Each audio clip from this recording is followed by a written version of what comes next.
Abraçar árvores é uma maneira de mostrar que você se preocupa com elas.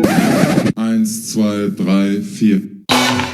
If you'll all gather close around the phonograph and listen carefully, I'll tell you how we're going to have a whole lot of fun.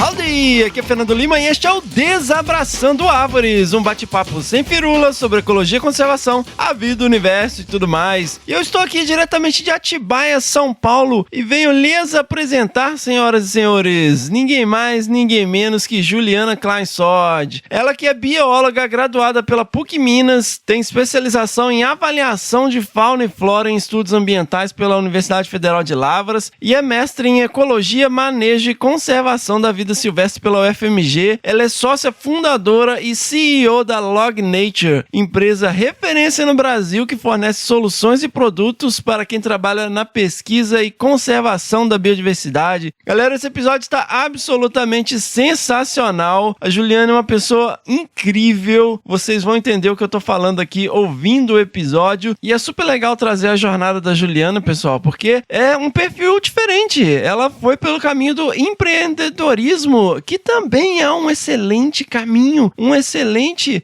carreira a se seguir, havendo oportunidades, dentro da área da biologia e da conservação, e nós precisamos de profissionais, de pessoas que têm disposição de ir para essa área. Como se fosse um sacrifício também, não é, Também precisamos de profissionais indo para políticas públicas, nós precisamos de diferentes perfis. Nós estamos falando de conservação e a conservação é, por si só, inerentemente multidisciplinar. Nós precisamos de diferentes perfis e o fato de você ter uma pessoa com esta formação na linha de frente dessa, que é, sem dúvida, uma das maiores, se não a maior empresa que trabalha com produtos específicos para pesquisa e conservação da biodiversidade no Brasil, faz com que você tenha alguém que entende do que os pesquisadores estão falando. Não é simplesmente uma empresa, é um parceiro para os projetos, porque você pode ali interagir, trocar ideias e buscar o melhor para a sua pesquisa, o melhor equipamento e ajustes dos equipamentos, porque a Log está em contato direto com os fornecedores e com os fabricantes, Então sempre tentando desenvolver a melhor tecnologia e trazer os melhores produtos para quem está na linha de frente da conservação, e é tão diferenciado que a Log apoia diversas iniciativas no país inteiro, visita os projetos, interage com os projetos. Então, eu tô falando da Log, mas o episódio é sobre a Juliana e isso traz um pouco, também da essência dessa pessoa super bacana, generosa e sensacional que é a Juliana. Então, fiquem ligados, fiquem ligadas nessa entrevista que tá sensacional. Seguimos! Pessoal, vamos lembrar aí das nossas redes sociais lá no Facebook, o Desabraçando Árvores Podcast, no Instagram, o @Desabrace, no Twitter, o @Desabrace também, e nós temos lá um canal no Telegram. Lembrando que as redes sociais são absolutamente sensacionais pra gente interagir com vocês, mas nós somos, um podcast e... Então, sigam lá os nossos podcasts no Spotify, na Amazon, no Orelo e na Apple Podcasts. Se inscrevam no Google Podcasts ou no Castbox e favoritem no Deezer para não perder nenhum episódio. Lembrando sempre que somos 3 podcasts por enquanto, galera. Aguardem que vem mais. Mas encontrem lá o Desabraçando Árvores, o Que Bicho é Esse e o Que Bicho é Esse, crianças? Hey, that's something everyone can enjoy. Galera, lembrando que nós somos um projeto independente e nós seguimos com esse projeto graças ao apoio de um grupo muito especial de ouvintes que se juntou ao movimento, que abraçou o Desabraçando lá na nossa campanha de crowdfunding no Apoia. apoia.se/desabrace, onde é possível fazer assinaturas mensais a partir de R$1 por mês ou fazer doações pontuais lá no PicPay através do @desabrace. Galera, os ouvintes e as ouvintes que apoiam o nosso movimento, que se juntam, que realmente acreditam no que a gente está fazendo aqui, ao ponto de apoiarem financeiramente o projeto, se juntam lá a um grupo exclusivo de apoiadores e apoiadoras lá no WhatsApp, tem acesso aos bastidores do Desabraçando e aos Desabracervas, né? Encontros que nós fazemos e também acesso aos episódios e mais bastidores e discussões dos episódios antes do lançamento de cada episódio, galera. Então, se você tem condições, se você, né, tá afim aí de apoiar um projeto bacana, se você acredita no que a gente tá fazendo aqui, considere se juntar ao movimento a partir de R$1 aí, lembrando sempre apoia.se/desabrace. E uma outra forma também de apoiar o podcast é através da nossa loja online, lá no site www.loja.desabrace.com.br, repetindo, loja.desabrace.com.br. Os links estão no post, não precisam se incomodar em anotar, até parece que alguém vai fazer isso. Então, galera, entrem lá na nossa loja, nós temos camisas, pets bordados, canecas, livros, kits de primeiros socorros, e comprando lá você ajuda o movimento a crescer e você representa o movimento. Você compra uma camiseta, você está representando o movimento com o nosso slogan.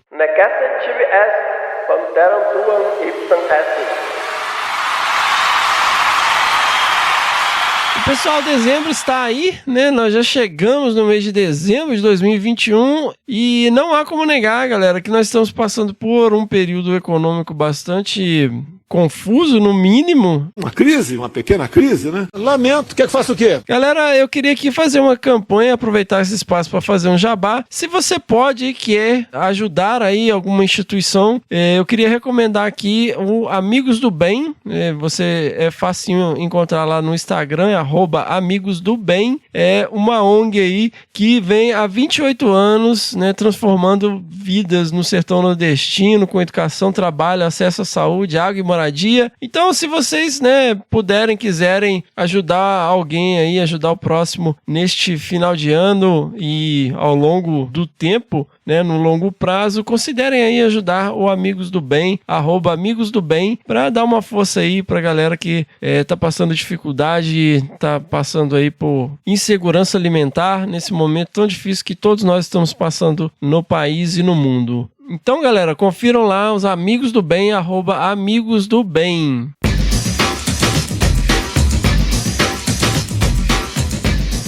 E pessoal, todo ano no mês de dezembro, o Spotify faz um wrap-up.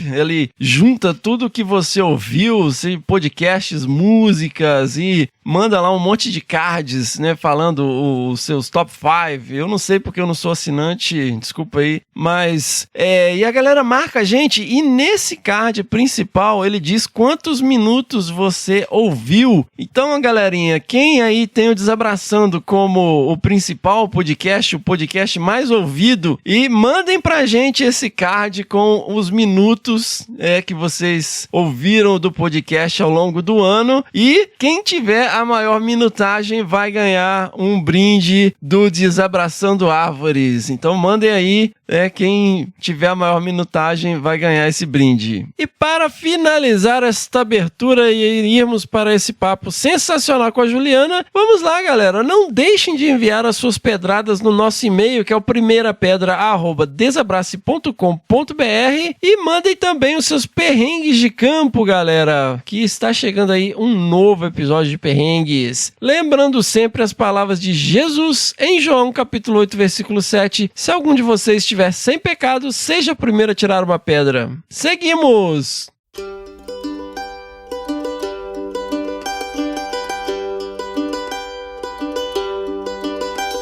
Such is the way of the world, they can never know. E é isso aí, pessoal. Eu estou aqui, então, com a Juliana Kleissod. Muito bem-vinda novamente, né, Juliana? Aqui ao nosso podcast. E aí, pessoal, tudo bem? Eu que agradeço o convite. Fico muito lisonjeada. Bom, Juliana, eu não preciso nem explicar muito. Qualquer pessoa que já ouviu alguém de Belo Horizonte abrir a boca sabe que você é mineira, né? Não é? Acho que só de abrir a boca já vão saber, né? Com esse sotaque carregado aqui. Muito bom. Juliana, como que a pequena Juliana cresceu nessa metrópole e se tornou a grande Juliana Kleissod? Você é de BH mesmo? Sim, eu sou de BH, sou nascida aqui. caçula de uma família com 3 filhos, então tenho 2 irmãos, que são mais velhos, né? Homens? Não, o irmão mais velho é um homem, Gustavo. Aham. A minha irmã, que é minha sócia na Log Nature, que é a Ana Paula, é a do meio, e eu sou a caçula. E como que foi crescer em BH, Juliana? Posso perguntar de que década estamos falando? Lógico. Então, nasci em 1984, tá? Então, já tem uma boa quilometragem rodada aí já. Olha aí. Nasci bem miúda, com 1,9 kg, então você imagina o meu tamanho. Nossa,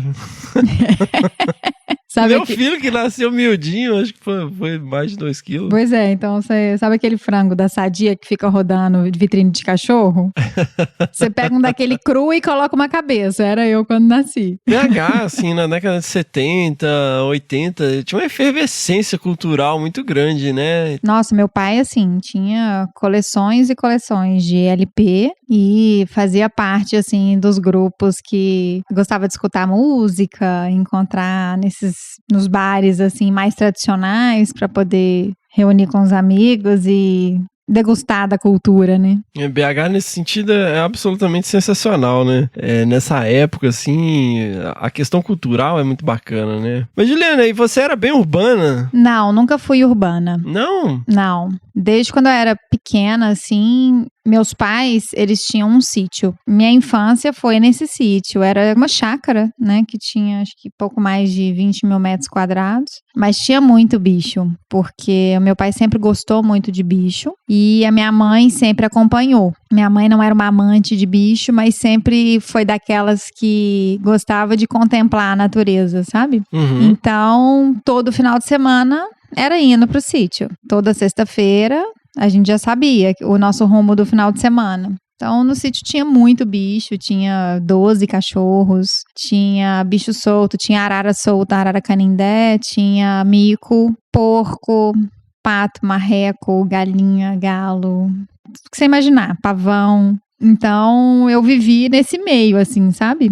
Gostando mesmo, assim, de estar no sítio e sem... Falo assim, daquelas meninas, eu não era levada porque eu era bem obediente, mas eu era bem ativa. Então, era daquelas que subia no pé de manga pra poder pegar a manga. Teve uma vez que eu fui subir no pé de manga, eu novinha. É um pé de manga que era próximo de uma caixinha de bomba, assim, onde tirava um pouco de água da represa do sítio. Aí enfiei meu joelho numa caixa de marimbondo na hora que eu fui tentar subir. E aí meu joelho ficou preto de tanto marimbondo e eu saí correndo, gritando, assim. Meu pai até achando que eu tinha, sei lá, metido a faca na mão, alguma coisa assim. Na hora que foram ver, meu joelho tava lotado de marimbondo, assim. Gostava de ir pro brejo, pegar girino e levar pra casa, achando que ia virar sapo. Uma das coisas que eu tinha muita curiosidade, que é até nojento de falar... Eu gostava de ficar vendo, como tinha muito cachorro lá no sítio, sempre tinha muito filhote, né? Uhum. Eu adorava ver, depois que meu pai dava vermífugo, assim, pros bichos, aquelas lombrigas, assim, sabe? No cocôzinho dos filhotes.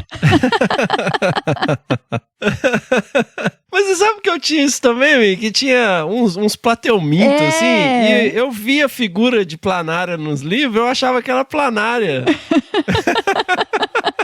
Então era isso, aí descia no brejo e catava argila pra poder fazer panelinha e não sei o que, e pintar. Eu falo, gente do céu, a ignorância é uma bênção, né? Porque se fosse hoje em dia, eu acho que fosse meu filho, eu não deixava descer no brejo com tanta facilidade assim, não. Só de pensar em filhote de jararaca que adora um brejo, eu ia ficar meio que em pânico, assim, sabe? Pois é, menino, é muito louco isso, né? Eu penso a mesma coisa. Mas deixa eu te falar, você pegava bicho de pé? Que se não pegava bicho de pé, não teve infância no sítio. Pegava bicho de pé, inclusive meu mindinho, eu tenho a minha unha do mindinho esquerdo praticamente não existe, por conta de um bicho de pé que tava até com o olho já, quando foi tirar. Olha aí. Porque eu ficava, o pé de amora ficava do lado do chiqueiro. E eu ficava puta, porque eu subia no pé de amora pra poder pegar a amora e eu tinha que disputar a amora com as araras, porque elas ficavam trepadas no pé de amora, comendo todas as amoras. Então eu ficava um tempão lá perto do chiqueiro descalça, trepada no pé de amora lá, Então, com certeza, numa dessas idas aí, esse bicho de pé apareceu. E a gente sabe que papagaio e arara são animais evil, né, galera? Total. Já tomei uma pregada de arara no Olha, tornozelo. você também acha isso? Isso é um conceito que eu tenho aqui no podcast, inclusive...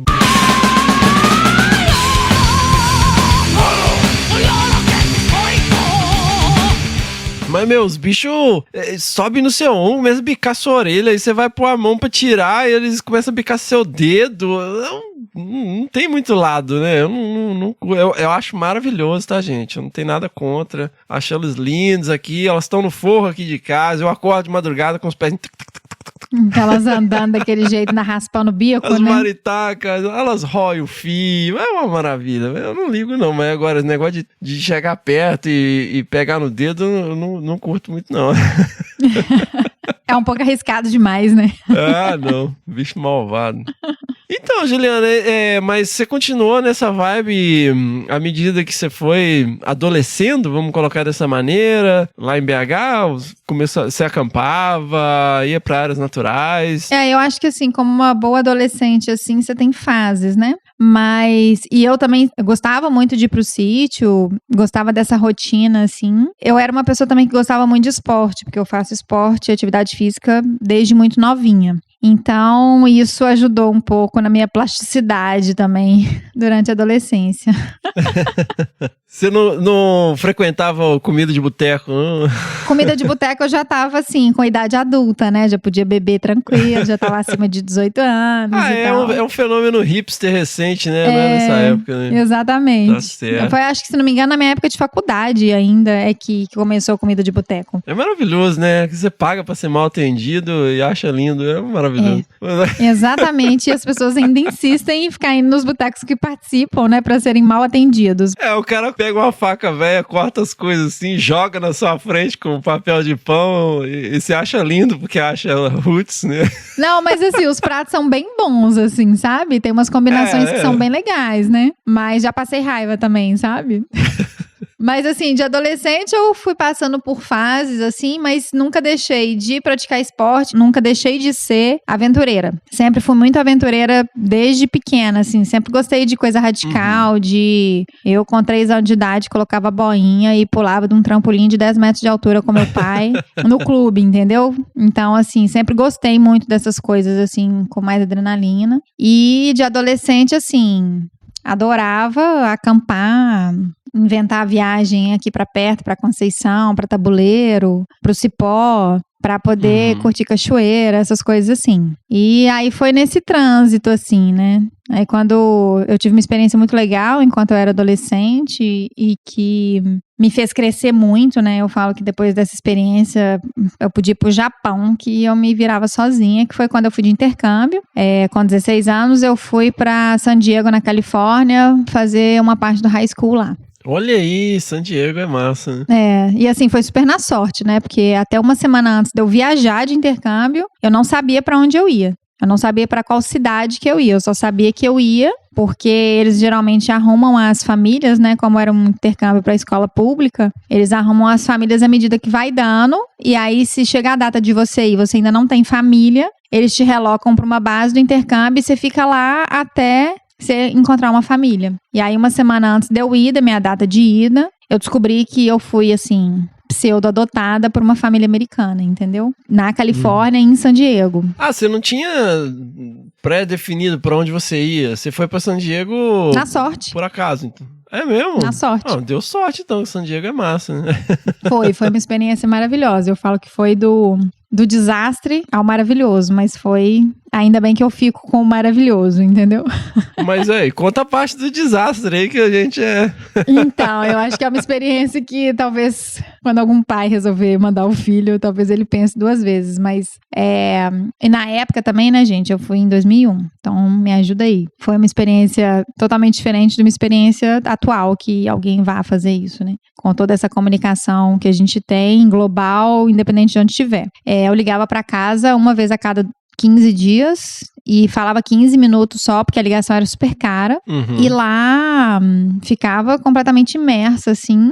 E eu fui adotada por uma família que eu comecei a ter uns problemas. E aí a minha mãe de lá, né, da primeira família, ficou bem irritada na hora que eu falei com ela que tava faltando um pouco de respeito, porque a minha educação aqui no Brasil sempre foi muito tranquila, de muito respeito, nunca teve gritaria, não tinha esse negócio de bater, nada disso. Eles eram protestantes, né, então... E aqui, basicamente, eu era católica porque fui batizada, mas nunca exercia, assim, nenhuma religião. E lá eles me obrigavam a ir na igreja sempre e tudo mais, e uma cabeça bem fechada, assim. E quando eu cheguei lá, eu tinha 2 irmãos mais novos na família, um de 2 e um de 6. E eu, basicamente, era a empregada da casa e a babá dos meninos.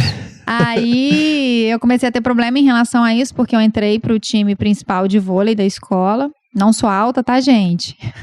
Sempre fui levantadora, e se fosse no vôlei atual, eu só seria líbero no máximo. Mas aí eu era levantadora da escola e entrei pro time principal, e eu comecei a treinar mais, comecei a ficar mais tempo fora de casa, e nisso começou a trazer alguns transtornos, porque afinal de contas, a pessoa que estava ali fazendo tudo que a família precisava, que era de ter uma pessoa para poder fazer a limpeza da casa e cuidar dos filhos, já não estava mais ali tão disponível. Apesar de que eu amava ficar de babysitter, eu amava, porque eu adorava ficar com os meninos. Ao invés de intercâmbio, você foi de cucarate, assim. É, quase, né? Quase. E assim, eu não me importava, porque em casa, aqui no Brasil, eu tinha que arrumar meu quarto e lavar banheiro, entendeu? Que era a divisão da tarefa entre a família. Então, isso pra mim não me importava, assim, mas a partir do momento que virou uma obrigação e que eu tinha que deixar de fazer as coisas que eram que eram a favor da experiência que eu tava ali pra viver, porque a família queria que eu ficasse por conta de ajudar na limpeza da casa e ficar de babá dos meninos, aí o negócio começou a complicar, né? E ainda me obrigar a ir na igreja todo domingo era complicado. Aí quando eu fui questionar isso lá, a mulher lá que tava me recebendo ficou bem estressada e me bateu, assim. Que isso? É. Aí acabou que... Aí eu chamei a polícia americana achando que ia ser tranquilo, porque eu já tava dividindo isso com uma amiga que o pai era policial. O meu desconforto em relação a essas atividades e essa questão de eu ter que ficar faltando às vezes o treino de vôlei porque eu tinha que ficar de babysitter e tudo mais. E aí eu achei que ia ser tranquilo, né? Achei que eu ia ligar pro pai dela, que era policial, que ele ia só lá conversar com a mulher, falar que era pra eu sair de lá e tudo mais. Aí na hora que eu liguei, ele falou assim, olha, não precisa fazer mais nada, só arruma suas coisas e me espera que eu tô chegando. Aí eu fiquei aliviada, né, e tal. Na hora que eu vejo 4 carros de polícia chegando, com sirene ligada. Que isso, Juliana? Um bafafá. Eu falei assim, meu Deus do céu, eu tô fodida.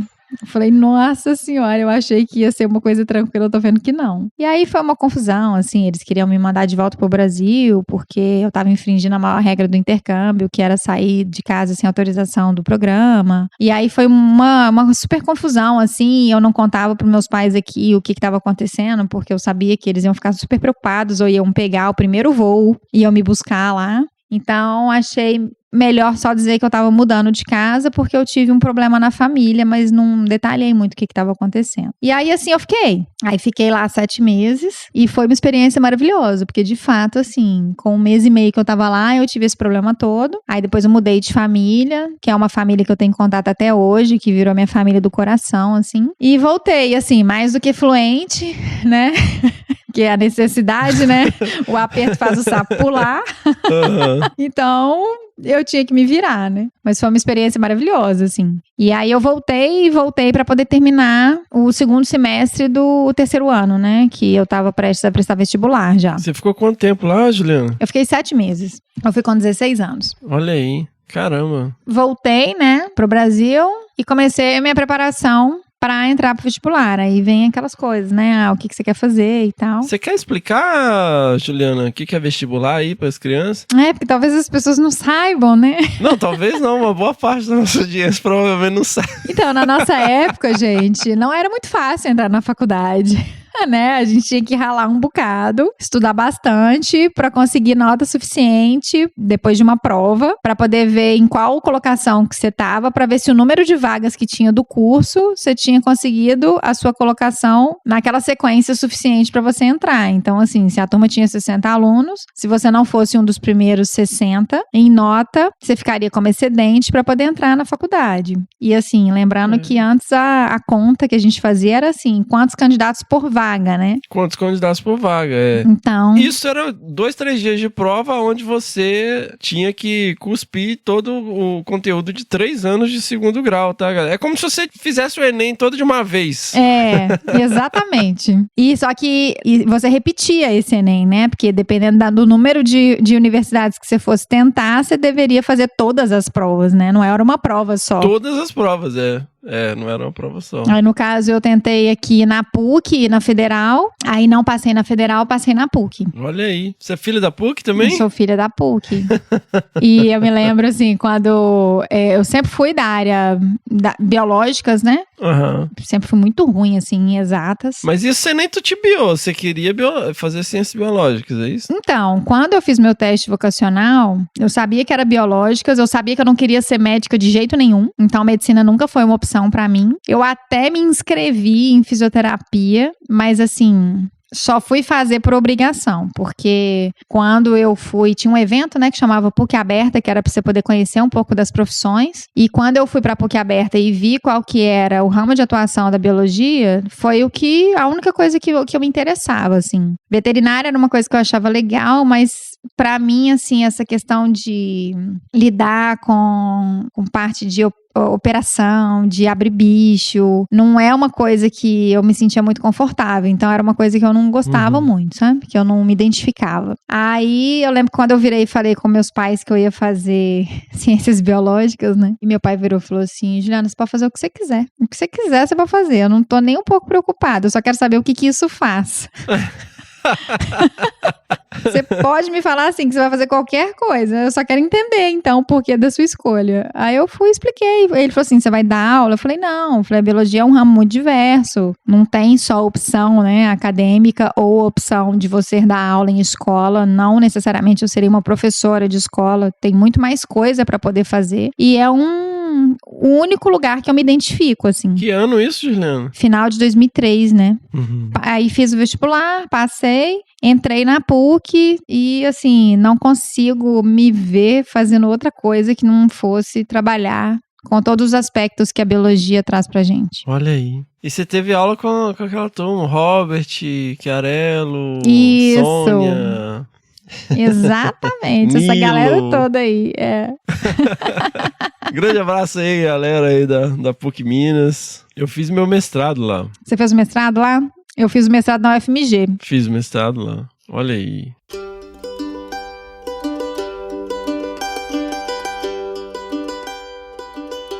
Então, Juliana, e você fez estágio durante a graduação? Como é que foi? Fiz estágio durante a graduação, porque na verdade, assim, enquanto eu tava na escola, e que foi muito engraçado, assim, meu professor do ensino, acho que é ensino fundamental, né, da 7ª série, que eu acho que hoje é 8ª. Ai, essas misturas Não sei a diferença. Assim, tinha 14 anos. 13 para 14 anos. Quando você começa a estudar corpo humano e tal, eu tive um professor que ele me marcou muito, assim. Ele foi um dos principais responsáveis, assim, por eu fazer biologia, sabe? Aí, quando eu entrei pra faculdade, eu fiquei anos sem ver ele. E quando eu entrei pra faculdade, foi no mesmo ano que ele começou a dar aula na PUC. Olha aí! Ele tava fazendo mestrado lá na PUC e tava dando aula, porque geralmente quando a gente tá na pós-graduação, a gente dá algumas aulas na graduação, né, pros alunos. Estágio didático que chama. Exato. Eu dei umas aulas lá. O meu primeiro estágio foi com ele. E ele trabalhava com peixe e ele trabalhava com o sistema reprodutivo de peixes. E aí eu fui pro laboratório lá da pós-graduação da PUC para poder trabalhar com lâmina de gônadas de peixe. Mas confesso que eu fiquei ali uns 4 meses e falei: ai meu Deus, isso daqui não é pra mim. Eu acho que eu não gosto disso. Ali em cima, ali perto da lanchonete, lá no... Isso. Isso, naquele prédiozinho ali em cima. No prédio da pós? Olha É, aí. lá mesmo. A gente almoçava lá no meio daqueles galão cheio de peixe, né? E lá fede, né? Fede, assim, tudo quanto é Nossa. tipo de cheiro de formal misturado com peixe é o cheiro daquele lugar, né? É. Porque tem, igual o ICB lá no FMG, o cheiro lá é de... Como é que chama aquele trem que... Biotério. Cânfora? Não. Não, aquele cheiro de mijo de rato com serragem, assim. Ah, não. É de bicho vivo, né? Não é de museu. É. O prédio do ICB lá no FMG cheira isso, entendeu? E o prédio da pós-graduação lá da PUC cheirava essa mistura esquisita de peixe com formol, assim, pra tudo quanto é lado. Porque lá é muito forte, né? A área de ictio. Aí eu fiz meu primeiro estágio lá, fiquei mais ou menos uns 4 meses, não achei legal, falei com ele que eu não tava gostando muito, que não era uma coisa que tava me interessando. Saí. Aí, um pouquinho de tempo depois, eu consegui um estágio no IEF para trabalhar com monitoramento de unidades de conservação. E foi um lugar onde é que eu aprendi muito, assim. Até por estar num órgão estadual, onde a dinâmica era completamente diferente, né? Da parte da academia que eu tinha presenciado um pouco. Tive capacitação lá, que foi uma coisa muito legal. Na época, a gente fez um curso de ArcGIS na UFLA para poder melhorar o mapeamento das unidades de conservação, as áreas de zoneamento, as áreas de amortecimento dos parques. E lá eu fiquei 1 ano. ArcGIS, tia. ArcGIS é um software de processamento de sistemas de informações geográficas. A forma mais fácil de explicar é que você faz mapa. Tá? Só para quem não tá familiarizado aí. E o equivalente open source hoje chama QGIS. Exatamente. E aí, assim, você vai caminhando, vai estudando, né, na universidade, vai vendo as áreas que você tem um pouco mais de afinidade. E eu sempre tive muita afinidade com zoologia e com ecologia. Aí fiquei esse tempo lá no IEF, foi assim, era um trabalho bem legal, porque a gente trabalhava com geógrafo, trabalhava com engenheiro florestal, eu trabalhava com biólogo também, então você aprende a ter uma visão um pouco mais ampla, assim, da atuação, né? Essa atuação interdisciplinar no monitoramento dessas unidades de conservação. E aí, depois de 1 ano, eu saí de lá, porque eu falei, olha, eu gosto de ir pro mato, sabe? Eu gosto de uma coisa mais dinâmica do que só ficar a maior parte do tempo na frente do computador mexendo com o mapa. Aí, eu sempre gostei muito de répteis. Então, eu falei, eu vou procurar um estágio para poder trabalhar com isso. Aí foi quando eu consegui o estágio lá no Museu de Ciências Naturais, na coleção de herpetologia, com a Luciana Nascimento, da PUC, exatamente. E de lá eu fiquei até eu me formar. Aí no meio do caminho eu fui monitora da disciplina de documentação, que era uma disciplina que a gente aprendia a fotografar e aprendia a mexer com mapa. E fazia o estágio lá no Museu de Ciências Naturais, lá na coleção. Então lá eu tive a oportunidade, assim, de desenvolver várias habilidades de coleção, de processar bicho, de identificar bicho, de organização, de desenvolver projeto, de escrever projeto. Eu escrevi um projeto que foi minha monografia, que foi conseguir a bolsa do Probic para executar o projeto, que foi um projeto com o comportamento de um lagarto que é endêmico da Serra do Espinhaço, que é o Eurolophosaurus nanusi. Que é um lagarto pititinho. Eurolophosaurus? Eurolophosaurus nanusi. Ai, gente, eu Parece não sei nem se a taxonomia né, disso está atualizada. Mas na época era, tá? Tá.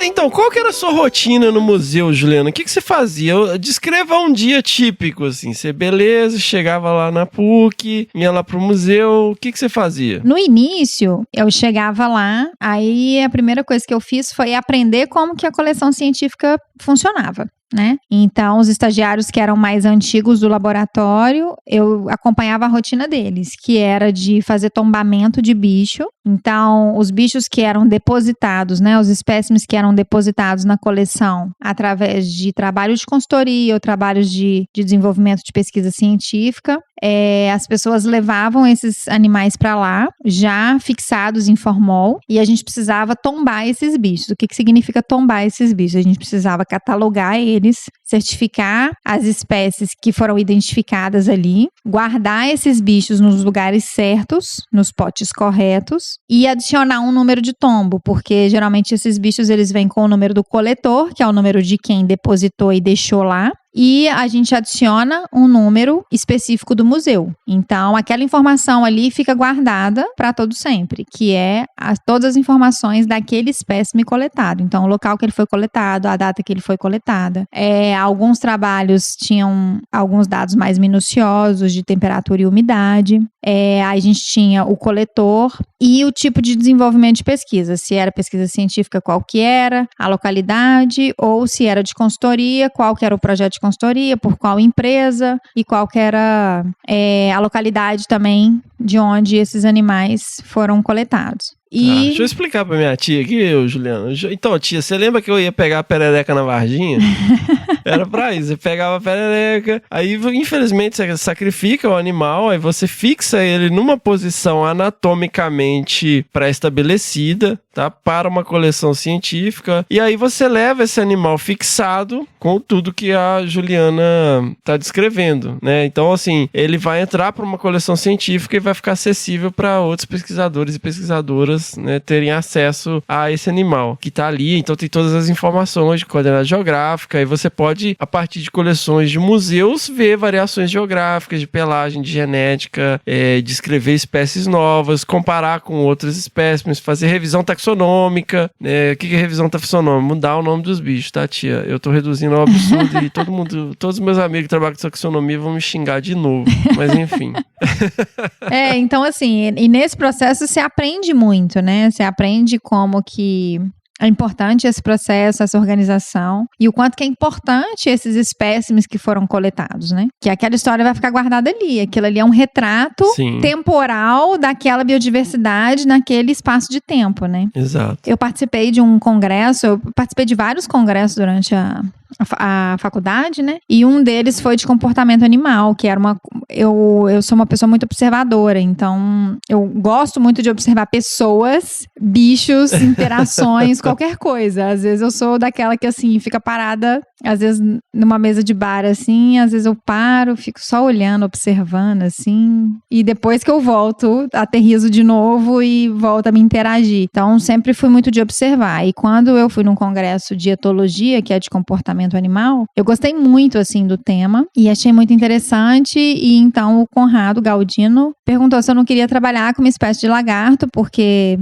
tropidurídeos, eles têm uma interação muito grande entre as espécies, e se eu queria entender um pouco mais de uma espécie endêmica que estava ali na Serra do Espinhaço, próximo de BH, mais ou menos 1h30 para poder chegar. E aí foi então que eu escrevi o projeto pro ProBIC, ele foi aprovado, e aí eu fiz a minha monografia com isso. Aí eu tive que trancar algumas disciplinas da faculdade, porque nesse meio tempo, enquanto eu estava no laboratório, eu comecei a ir de estagiária de consultoria ambiental, de herpetologia, então abriu um outro leque para mim, e eu estava viajando todo mês, pelo menos 5 dias no mês, para poder coletar os dados da monografia. Então eu tive que trancar algumas disciplinas e depois correr atrás disso para eu poder conseguir formar no tempo certo, mas para não perder essas oportunidades. Alguns professores me liberavam, né, das aulas e falavam assim, ó, você tirando nota tá tudo certo, outros não. Então os que não me liberavam eu tinha que trancar, para eu não tomar pau de falta. Segui assim a minha fase mesmo de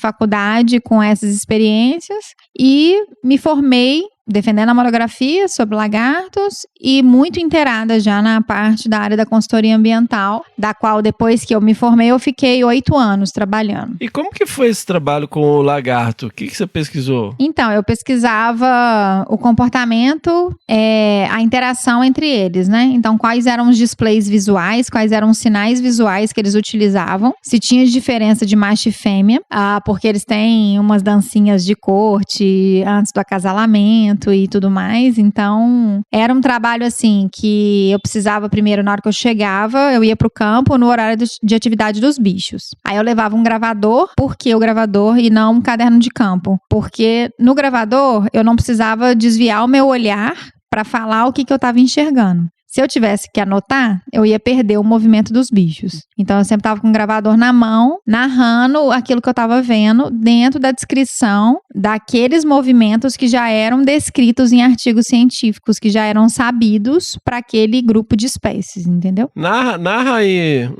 um comportamento aí. Tem um comportamento bem típico, que qualquer calango que a gente vê, que é esses calangos de cidade que você vê trepado assim no muro, ou então em alguma pedra esquentando, que é o balanço de cabeça que a gente chama de bob. E o que ele quer dizer com isso, balançar a cabeça? Tá defendendo o território dele ali. Então ele tá estabelecendo ali que aquela área de vida é dele, entendeu? Para os outros não entrarem. Então, mas o outro lagarto vê ele e fala, ih, tá balançando a cabeça, não vou entrar aqui não. Exato, aí fica os dois balançando a cabeça. E aí, dependendo assim, se forem dois machos e um tiver chegando muito próximo do outro, eles começam a fazer esses movimentos de cabeça de forma diferenciada, associada a como se fosse uma flexão. Então, aí você vai observando essa dinâmica, que eles vão acrescentando movimentos diferentes de acordo com a interação. Então, assim, quando fêmeas aproximam, geralmente o macho faz um levantamento de cauda, deixa a cauda bem mais pra cima, parecendo o gato quando tá balançando cauda assim, sabe? Com a cauda bem pra cima, assim. Então, você tem essa dinâmica e era o que eu ficava observando. E aí, eu tinha uma metodologia com um tempo estipulado pra ambientação, pra saber se eu tava interferindo no comportamento do bicho ou não. Eu tinha uma distância mínima que eu tinha que estar dos bichos para não interferir diretamente no comportamento deles e um tempo máximo de observação. Aí depois que eu observava eles na totalidade, ou se eles sumiam antes de eu terminar o meu tempo de observação, que era de 20 minutos para cada interação, eu tinha que pescar eles, e aí eu pescava com uma varinha e uma linha de nylon, com uma vara de bambu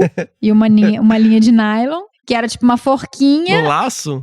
No laço. Aí fazia um lacinho, que era tipo uma forquinha, e aí eu pescava eles pra poder fazer a medida, fazer sexagem, ver se era macho ou fêmea, e pra poder marcar esses bichos. Aí eu marcava com tinta tóxica, com cores diferentes, pra eu poder saber que aquele bicho eu já tinha observado. Uhum. Mas aí, descreve aí um momento de interação entre eles, o que saía gravado? Olha, a dancinha, eu sempre vibrava em período reprodutivo com dancinhas de acasalamento, né? E com as brigas também, às vezes os machos brigavam, que era bem legal, assim. Mas, assim, a dancinha do acasalamento, assim, junto com a fêmea era muito bonitinha, porque eu vou até tentar descrever, assim, eu não sei se eu conseguir visualizar aquilo que tem na minha mente, assim. Mas, primeiro, a fêmea chegava próximo, assim, aí o macho deixava ela chegar um pouco mais perto, aí eles balançavam cabeça entre si, e aí de repente o macho dava uns passinhos pra frente, chegava um pouco mais perto, aí a fêmea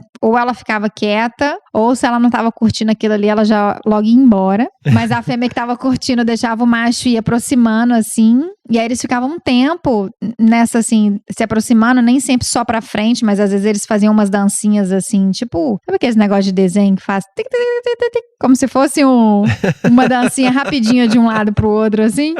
Eles faziam mais ou menos isso. E o levantamento de cauda até eles ficarem muito próximos, assim, e se embolarem e entrarem pra uma toquinha, sabe? Era uma coisa bem legal, assim, de ver e de observar. Mas como é que você descrevia isso no gravador? Aí no gravador era... Deixa eu ver se eu lembro, tá? Porque como tem muitos anos isso, tá, gente? Era bob, push-up, levantamento de cauda, arqueamento de cauda, essa dancinha lateral, não tô conseguindo lembrar o nome. E aí eu descrevia assim, bob, bob, bob, eu ia falando a quantidade de vezes, assim, sabe? Uhum. Então, aproximou, bob, push-up com bob.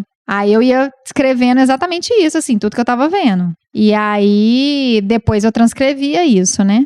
Todos os dias, eu chegava do campo, ficava escutando as gravações, e aí passava tudo pro papel, que daí eu tinha uma tabela, e nessa tabela a gente tinha já categorizado os comportamentos, e aí a gente via a frequência com que eles faziam cada movimento, pra poder ver como que era essa diferença entre macho e fêmea. Olha aí.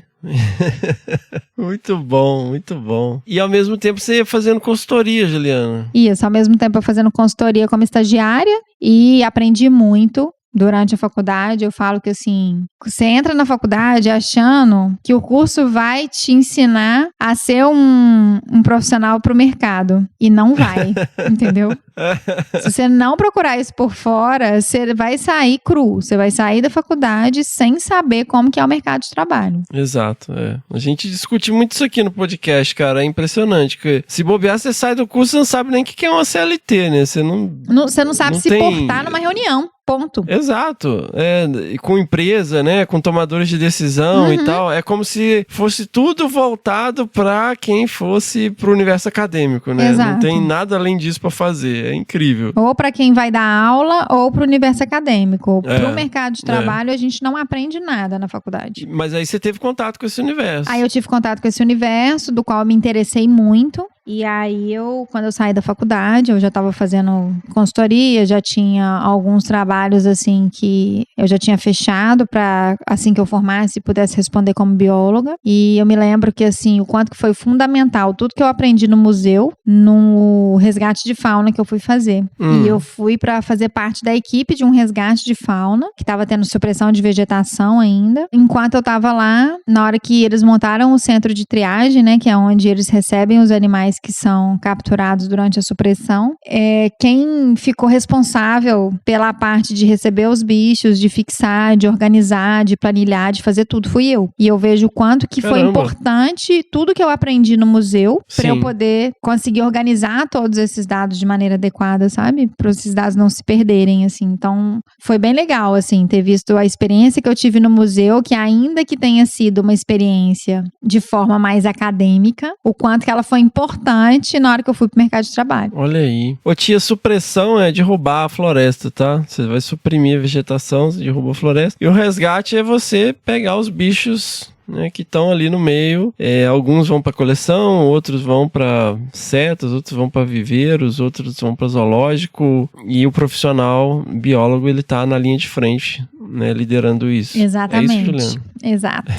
E tem os veterinários também, né? No centro de triagem ficam os veterinários que eles trabalham com anamnese para ver se o animal tá bem, tá com saúde, para ser solto em outra área, né? Porque quando tem um resgate de fauna, você determina as áreas de soltura daqueles animais que estão sendo afugentados da casa deles, então você tem que destinar eles para outro lugar, né?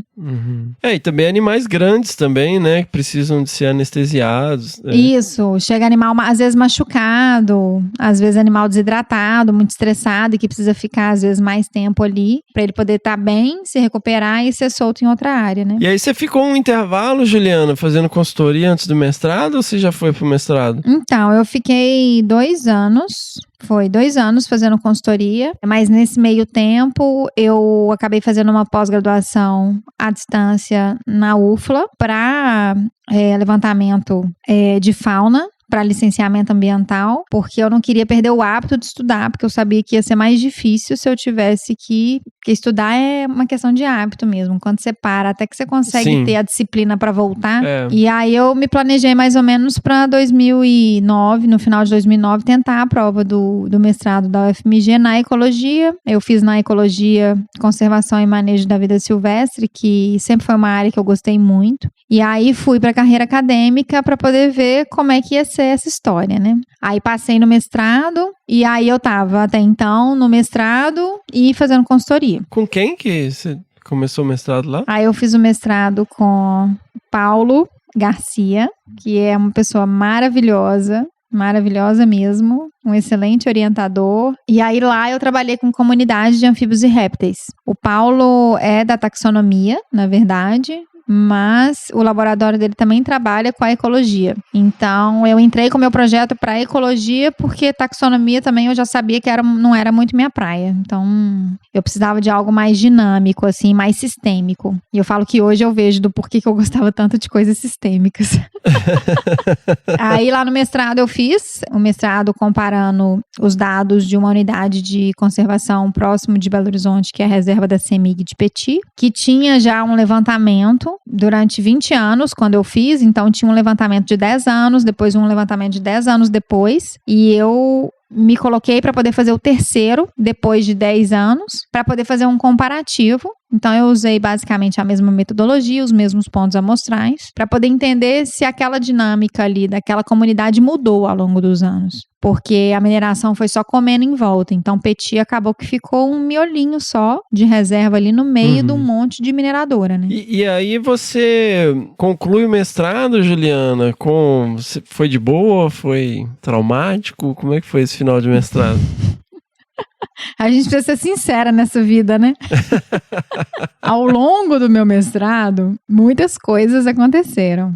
Uma delas foi que eu peguei febre maculosa. Febre maculosa? Caramba! Logo no início do mestrado, eu entrei no mestrado no início de 2010, né? E aí, em outubro de 2010, eu fui internada com hemorragia no pulmão e no fígado. Que isso? E aí, eu fiquei 12 dias no hospital internada, mais pra lá do que pra cá, mas eu fiquei. Não fui, não. Como diria meu tio, dei meu CPF errado e me mandaram voltar. Depois que eu melhorei, né, da febre maculosa, nesse meio tempo, eu já tinha muita dificuldade de comprar material para desenvolver o trabalho que eu precisava e eu via a dificuldade das pessoas e aquilo ali me incomodava, das pessoas de outras áreas também. Logo no início do mestrado, depois que eu já tinha cumprido os créditos já, porque eu fiz questão de correr no início para poder cumprir todos os créditos que eu precisava, para eu poder ficar livre depois para fazer meu campo, porque eu sabia que eu tinha que fazer campo todos os meses. Não, mas peraí, você não joga uma bomba dessa e não continua. Conta a história, o que aconteceu? Não, então, é porque eu atropelei um pouco as coisas. É só pra dar um contexto. O que acontece? Quando eu comecei o mestrado, tava fazendo consultoria. Corri atrás de fazer os créditos, porque eu sabia que o meu campo dependia de viagens mensais e ficaria difícil de eu cumprir todos esses créditos depois que eu começasse a coleta de dados em campo. Nesse meio tempo, eu tava fazendo consultoria junto. E nesse meio tempo, no meu incômodo de ver a dificuldade das pessoas de conseguirem comprar material, como a pessoa fazia pouca coisa, né? Já fazia consultoria e mestrado ao mesmo tempo. A pessoa que resolveu abrir uma empresa para poder trabalhar e fornecer equipamento para pesquisa de biodiversidade. Entendeu? Olha aí.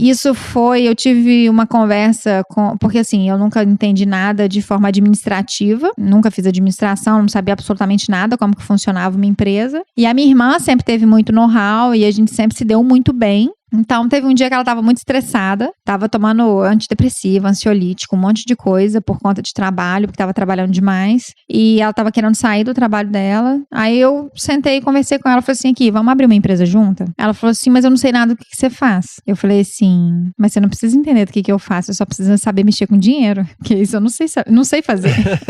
Aí ela falou assim, e se não der certo? Eu falei, Ana Paula, se não der certo, cada uma vai pro seu canto e volta pro mercado de trabalho. Aí ela não pensou duas vezes, falou assim, então vou dar um jeito de conseguir um acerto lá pra eu poder sair e vamos abrir a empresa. Por que eu tô contando essa história toda antes? Porque nesse processo, nessa época, demorava muito pra poder sair CNPJ, até começar a empresa e tudo mais. Não, continua demorando, não mudou nada não. Mas hoje é um pouco mais rápido, né?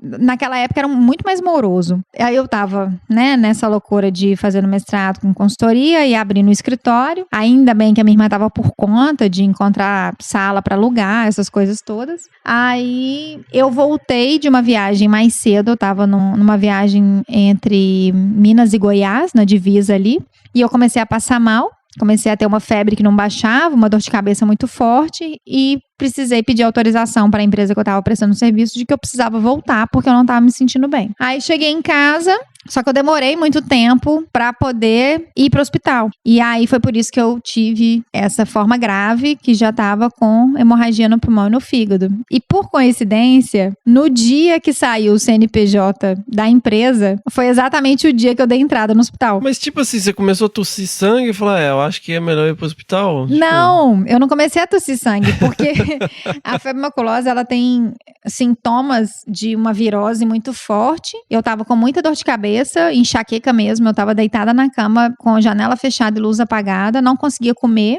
E muita febre, uma febre de 39 que não baixava. Não tinha medicação que baixava a minha febre. Caramba! E eu cheguei de viagem, eu tava com uma íngua muito grande, assim, no pescoço. Mas aí, assim, passando mal, achando que era só uma virose. Até que tinha 3 dias que eu tava assim. Aí eu liguei pro meu tio, que é médico. Eu falei, tio, eu não tô bem. Ele falou, o que você tá sentindo? Eu falei, isso.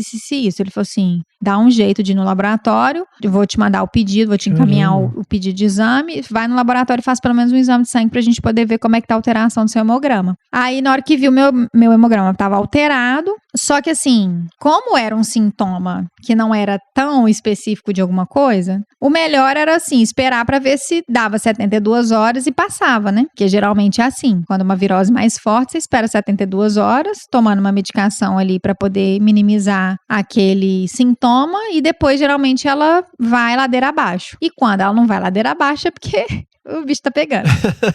Aí, quando deu as 72 horas, eu já tava com metade do rosto manchado, todo manchado. Eu acordei Caramba. com metade do rosto manchado, cheio de manchinha vermelha, assim. E aí, ao longo do dia, a outra metade do meu rosto manchou e desceu pro pescoço e pro peito. E eu comecei a ter um monte de bolinha dentro do nariz e na garganta. Que isso? E aí, só que assim, aí já tinha 5 dias que eu não comia, que eu não saía do quarto, que eu tava assim, inerte na cama. Aí meu tio foi e falou assim, ó, eu quero que você vá para um hospital especializado, porque eu não sei o que você tem, e eu prefiro que um colega meu que tem mais experiência em infectologia te atenda. Aí eu falo que eu tava tão bonita, que quando eu cheguei a minha irmã que me levou pro hospital. E aí, quando eu cheguei no hospital, que era um hospital público, era um hospital que atendia muito soro positivo, é referência em tratamento de soro positivo e tuberculoso. Soro positivo de HIV. Isso. E aí, me colocaram não lembro mais ou menos como que era, mas só me colocaram numa cadeira de roda, porque eu não conseguia andar.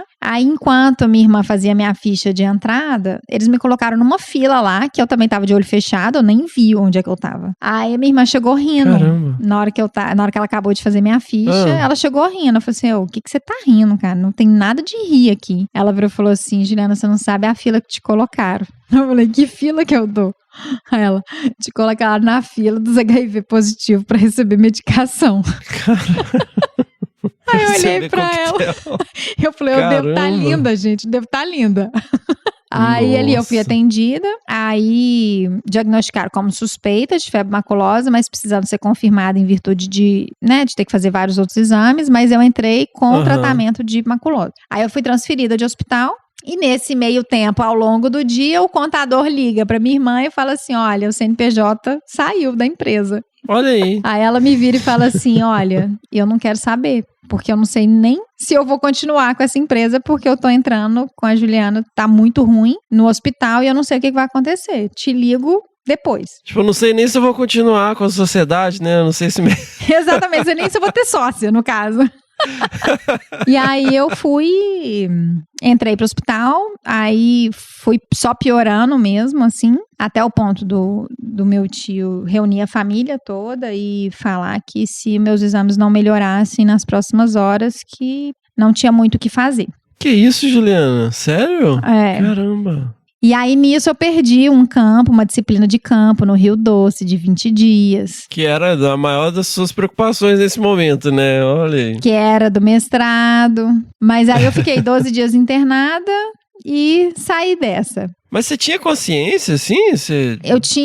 Eu lembro de alguns relapsos dentro do hospital. Eu me lembro muito quando eu tive que entrar pro oxigênio, que foi, assim, apavorante ficar sem ar por conta da hemorragia no pulmão. Caramba. Mas eu não lembro muito bem. Eu sei de muita coisa daquilo que a minha mãe, que o meu pai, o meu irmão e a minha irmã contam. Mas eu não me lembro de muita coisa assim. Eu lembro muito de eu chegando e lembro depois que eu já tava melhor e que eu tava tendo que levantar pra poder fazer caminhada no corredor do hospital. Mas os dias se misturavam, assim, né? Aí, agora se você me perguntar quem é que me visitou, quem é que deixou de me visitar, isso aí eu não faço a menor ideia, assim. Aí, eu saí do hospital, aí passei um tempo de recuperação, tive que fazer fisioterapia respiratória e tudo mais, engordar um tiquinho. Mas você fez um tratamento ou foi meio que, se ela se recuperar, recuperou, se não... Não, eu tomei a medicação específica pra riquétia, né? Específica pra febre maculosa. E aí, o que eles fizeram foi suspender qualquer medicação associada à dipirona, porque parecia que eu tava tendo uma hiperreação também à dipirona. Foi assim. E aí eu comecei a responder, só que assim,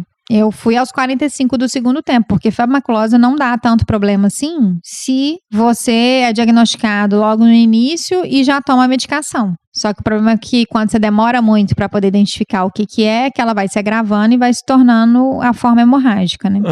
E aí foi isso, assim. Aí eu saí do hospital, fiquei um tempo de recuperação, tive que engordar um pouco, porque eu saí só cabelo e dente, né? Questão de dente que eu tenho na cara aqui, então a cara chupada, só tinha dente e cabelo. Meu cabelo caiu muito também, eu tive que fazer depois um tratamento, porque eu fiquei quase careca, assim, no meio da cabeça. Nossa. E fiz fisioterapia respiratória, e aí quando foi novembro, é que a gente começou de fato a trabalhar com o escritório. Só que aí eu tava com acúmulo de consultoria, de mestrado e começando com a Log. E aí as coisas foram desenvolvendo. Você perguntou se foi traumático a minha defesa de mestrado. É porque é sempre traumático o mestrado no final. O meu resumo é, eu nunca trabalhei tanto na minha vida, eu trabalhei 6 meses.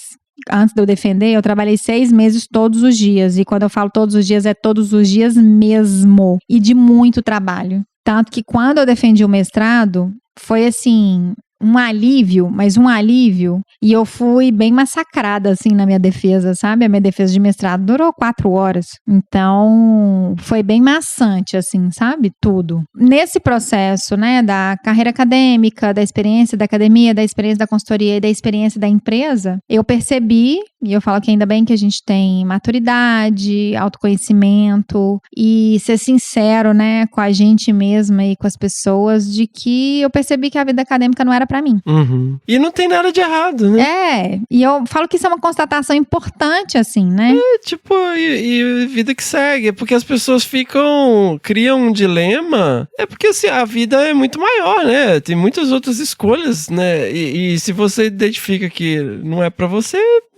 vamos fazer outra coisa. O que eu acho angustiante é que eu tenho vários colegas que percebem que não tem perfil acadêmico e continuam. Aí é que é loucura. E continuam por quê, né?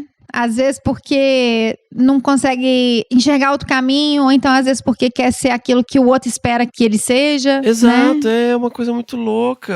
É um medo de sair, sabe, pra vida, de ficar naquela rotina ali e tal. Eu não sei, a gente discute muito isso aqui no podcast, né? Cara, não tem problema nenhum não querer continuar na vida acadêmica. O importante é sair quando você entende que não é, né? O problema é continuar. Exatamente, o problema é continuar sem que aquilo faça sentido, né? E aí a gente vai morrendo por dentro, né? Fazendo uma coisa que não faz sentido. Fica querendo mudar o sistema. Não, isso aqui é assim, isso aqui é assado, tem que mudar tudo. Cara, mas não, sabe, vai mudar eventualmente, mas não é você que vai mudar, sabe? Talvez seja o caso de repensar, né? Seguir outro caminho também.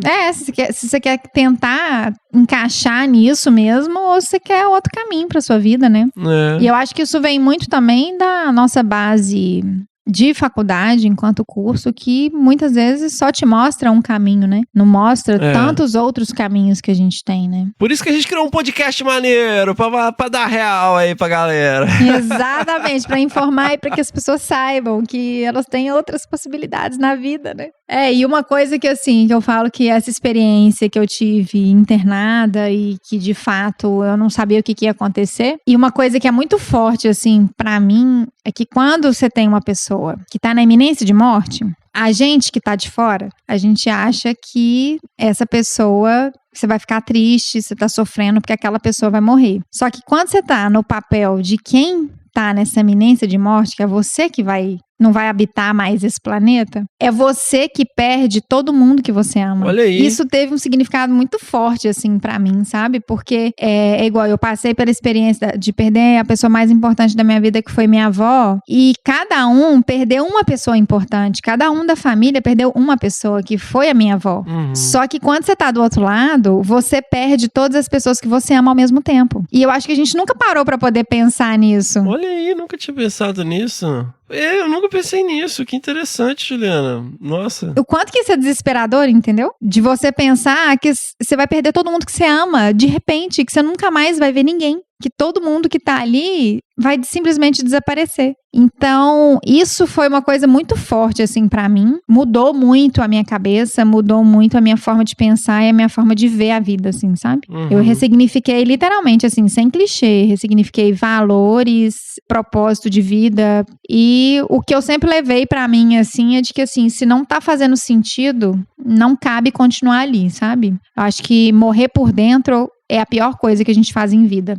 E então, quando eu vi que a carreira acadêmica não era pra mim, eu falei, se isso não faz sentido, não é aqui que eu vou ficar. E aí, continuei na consultoria, e aí fui construindo a história da Log, né? Junto com a minha irmã, que é minha sócia. No início é sempre muito difícil, né? A gente não veio de família que tem empresa, a gente não herdou nada, né? Então, nós construímos tudo do zero. Cada tijolinho que tem ali foi a gente que pegou literalmente o cimento e fez tudo acontecer. E ao longo dos anos, isso foi... Aí eu falo assim, a gente vai conectando os pontinhos, assim, né? E aí a gente vai vendo as inquietações que você tinha antes e que hoje fazem sentido do porquê que você tá ali construindo aquela história daquele jeito, as características que você tem como pessoa, os valores que você tem pra vida. E então eu fui me desvinculando também da consultoria, porque eu sabia que era uma coisa que tinha um tempo, porque eu não tinha vida, né? Eu viajava muito e às vezes era só chegar, trocar de mochila e viajar para outro canto. No início é muito bom, você sempre aprende muito, mas com o passar dos anos, aquilo ali você vai querendo outras coisas. E eu falo que, sobretudo, eu que sou mulher, na hora que eu vou pensar em ter uma família, na hora que eu vou pensar em ter filho, quem vai carregar esse menino na barriga sou eu, né? Então, é inerente do sexo feminino que quer ter filho, você precisar ter um plano B também pra sua vida, porque, querendo ou não, é você que vai carregar aquela criança e que ela vai depender um tempo de você, inclusive para se alimentar, né? Do seu corpo. Independente disso aqui, não tem nenhum viés de nada, tá, gente? Isso é biológico, não tem... Exatamente. Então, assim, não tem outra opção. A pessoa com quem você tá não vai ter condição de fazer isso por você. Então, é uma realidade. O pai, eu falo isso como pai de 2 crianças. O pai, você só realmente se torna pai a hora que nasce, porque, tipo, que você pode interagir, né, e participar do processo. E até a primeira vez é absurdamente estranho, porque você dá uma parada assim, caramba, tinha uma criança lá dentro mesmo. E agora ela tá aqui no meu colo, né? Porque a gente faz curso pra tudo, né, Juliana? É curso pra isso, congresso pra aquilo, eu não sei mais o que, especialização, pós-graduação. Filho não, filho você vai pro hospital com a sua cara metade, te dá uma criança, te dá um tapinha nas costas, parabéns, vai pra casa, tipo, se vira aí, sabe? Filho, se vira, E aí tá chorando por quê, gente? Não sei se é de fome, se é de sono, se tá incomodado, se tá com cólica, se não tá, se tá com a fralda suja.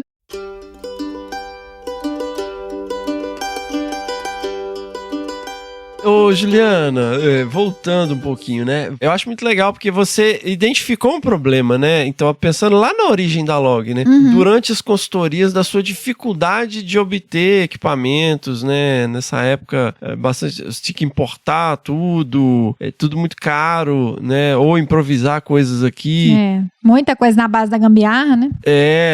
E eu entendo, assim, que a ideia da Log nasceu de uma demanda, de uma necessidade, né? E aí, pensando do ponto de vista de empreendedorismo, né? Mas também pensando do ponto de vista de ciência, galera. A gente que tá falando aí, né, sempre aqui no podcast sobre conservação, os grandes avanços vêm na ciência, na conservação, né? Pra solucionar problemas. Exatamente. Você identifica um problema e vai pensando em solução. Então, eu acho isso muito elegante, né? E a Log é um exemplo, assim, também, do ponto de vista de empreendedorismo, de uma lacuna, de um nicho, né, que vocês identificaram. E, inicialmente, foi meio que tentando resolver um problema. Como que a gente viabiliza os pesquisadores a ter acesso aos equipamentos que precisam? E começando do nada, assim, do zero, literalmente, é assim, o que eu faço, né? Eu tô com essa ideia aqui, mas como que eu executo? Porque eu falo que ideia boa, todo mundo tem um monte. A questão é na hora de executar essa ideia e levá-la pra frente, né? Era assim, eu não sei nem por onde que eu começo, o que eu tenho que fazer, o que eu tenho que arquitetar, qual que é o planejamento que eu preciso fazer. E graças a Ana Paula, que ela já tinha um pouco mais de experiência nisso, em relação à organização, em relação a como que uma empresa funciona, porque ela trabalhava, né, para empresa privada. Então, ela já tinha um pouco esse direcionamento. Então, a gente criou algumas regras, inclusive, porque como a gente é irmã, no início eu virei e falei com ela, falei assim, olha, você sabe o risco assumido que a gente tá fazendo. Se a gente brigar, a gente não vai deixar de ser irmã. Entendeu? Não existe ex-irmã, né? E sociedade não é a coisa mais fácil do mundo, porque eu falo que você divide dinheiro, divide tempo, divide tudo e não tem a parte boa, entendeu? De um casamento. Divide dívida também, Divide né? dívida, exatamente. Você tem toda a parte de um casamento, porém sem a parte boa do casamento. Se é que você me entende, entendeu? Entendo. Então, foi um risco, assim, mas como a gente estabeleceu muitas regras desde o início, isso ficou um pouco mais suave. É claro que a gente teve que passar por ajustes, porque nós somos pessoas completamente diferentes. completamente. É yin yang total ali, mas a gente se respeita muito. E todo mundo fala, nossa, como que vocês dão tão certo? Eu falo, gente, se a gente consegue respeitar e jogar o ego lá pro fundo do poço, aonde ele não existe, e a gente percebe que a gente se complementa, que cada uma tem a sua competência e que a gente soma com isso, fica muito mais fácil. E eu acho que isso em qualquer coisa da vida, assim, sabe? A vaidade, ela nunca soma. Eu acho que ela é sempre um aspecto negativo, assim, sabe? E aí a Log começou assim. Então, assim, era primeiro, o que tem que fazer? Então vamos listar aqui o que a gente pode ter de potencial fornecedor. Vamos listar aqui quais são as empresas que a gente pode fornecer. A minha participação dentro da consultoria foi muito positiva em função disso, porque eu já conhecia um pouco do mercado e as pessoas já me conheciam. Aí foi desenvolvimento de site, selecionar o que de fato ia ser interessante da gente fornecer e entender a coisa mais difícil que eu acho, que é tributação e importação. Mas vocês já começaram importando? Não, na verdade, porque a gente não pode, né? Quando você tem um CNPJ, depois que você tem um CNPJ atuante, você precisa pedir um registro junto à Receita Federal para você ser um importador de fato, que chama radar. Aí depois que você dá a entrada na papelada, a Receita avalia aquilo ali e te dá como se fosse uma autorização específica para importação. E aí a partir dela, no início você tem uma limitação, eles colocam um limite pequeno para você experimentar aquilo ali e para também evitar grandes fraudes. Então você já não começa com um limite muito grande para poder conseguir importar. À medida que você vai tendo uma frequência de importação, eles vão flexibilizando e vão aumentando esse seu crédito para importar, entendeu? Aí a gente foi aprendendo, aí foi descobrindo que precisa contratar despachante, que cada produto tem uma nomenclatura fiscal, o que dificulta é porque nenhum dos nossos produtos tem nomenclatura fiscal específica.